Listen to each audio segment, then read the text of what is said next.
Sircilla town president.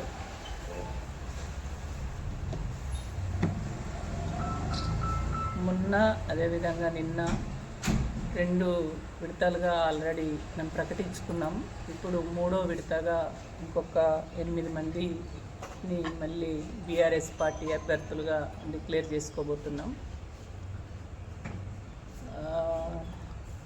ఈ చేసుకునే దాంట్లో 10వ వార్డుకు సంబంధించి నాగుల కావ్య ఎల్లం 10వ వార్డు, అదేవిధంగా 15వ వార్డు పూర భాగ్యలక్ష్మి దేవేందర్,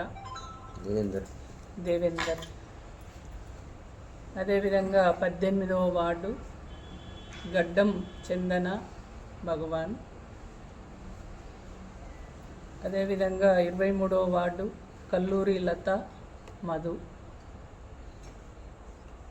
25వ వార్డు బింగి రామంజనేయులు, 26వ వార్డు నెల్లుట్ల నరేష్, అదేవిధంగా 31వ వార్డు పాసిగంటి రమ్య సత్యనారాయణ, 37వ వార్డు దిడ్డి మాధవి రాజు. ఈ 8 వార్డులు కూడా మేము ఇంతకుముందు చెప్పినట్టుగా ఆ వార్డులకు సంబంధించినటువంటి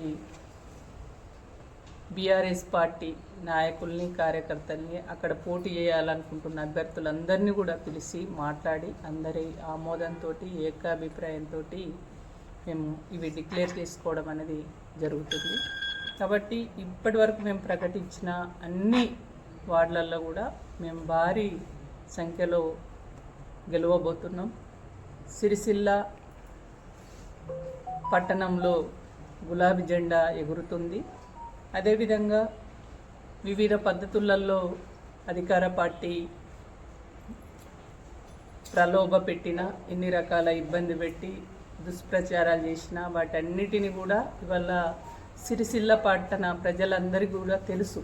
మొదటి నుంచి కూడా ఇక్కడ అభివృద్ధి కానీ కేటీ రామారావు గారి ఒక విజన్ ఏదైతే ఉందో, నిజంగా ఎక్కడ చూసినా కూడా మాకు అంతకంటే గొప్ప వ్యక్తి ఇంకెవరున్నారు, మేము కేటీ రామారావు అంటే ఇక్కడ ఎవరు పోటీ చేస్తున్నారు అనేది కాదు, మేము ఖచ్చితంగా బీఆర్ఎస్ పార్టీ కేటీఆర్ గారి మనసులో మేమంతా అన్నను మేము గెలిపించుకుంటాం, అన్నను ఖచ్చితంగా భారీ మెజార్టీతో గెలిపించి రేపు భవిష్యత్తులో కూడా మేము అన్న వెంటనే ఉంటామనేటువంటి ఆలోచనతో ఈ సిరిసిల్ల పట్టణానికి సంబంధించినటువంటి అన్ని వార్డులలో కూడా అంటే ఈ 2-3 రోజులలో మేము తిరిగినప్పుడు సామాన్య ప్రజలు, అది మహిళలు కావచ్చు, యువకులు కావచ్చు, విద్యార్థులు కావచ్చు, రైతులు కావచ్చు, ఎక్కడికి పోయినా కూడా ఆ రకంగా అందరి అభిప్రాయాలు వెళ్ళిపుచ్చడం అనేది జరుగుతుంది. కాబట్టి మాకు పూర్తి నమ్మకం, విశ్వాసం చాలా క్లియర్గా ఉంది. మేము భారీ మెజార్టీతోటి ఇక్కడ అన్నిటికన్నీ గెలవబోతున్నాం, గులాబీ జెండా ఎగరవేయబోతున్నాం. ఇంకా 3 వార్డులు పెండింగ్ ఉన్నాయి.